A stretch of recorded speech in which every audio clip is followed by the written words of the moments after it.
Have you ever found yourself going over and over things in your mind?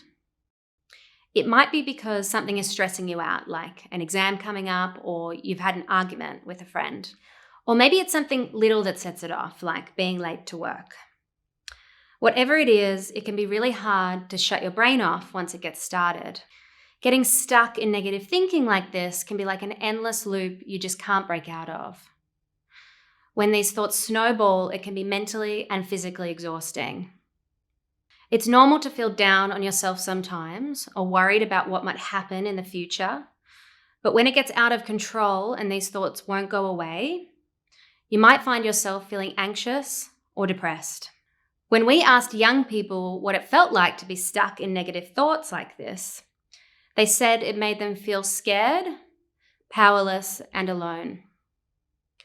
Depression and anxiety are common in young people, and we think stuck thinking has got a lot to do with it. So we wanted to know what sorts of things might be able to help. We looked at research and also spoke to clinicians and young people who had experiences with depression and anxiety.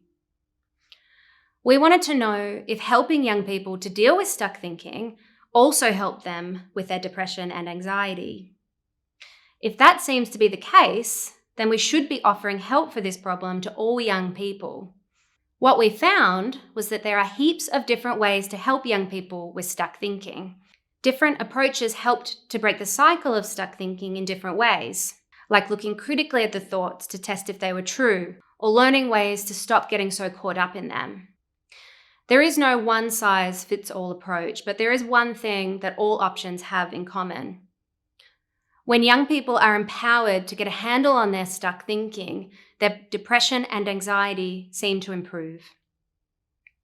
So if you're a young person who gets caught up in those negative thoughts, there is hope. Speak to someone you trust about it, like your parents, a friend, or a therapist, so that you can get the help you need to get out of your head and back into your life.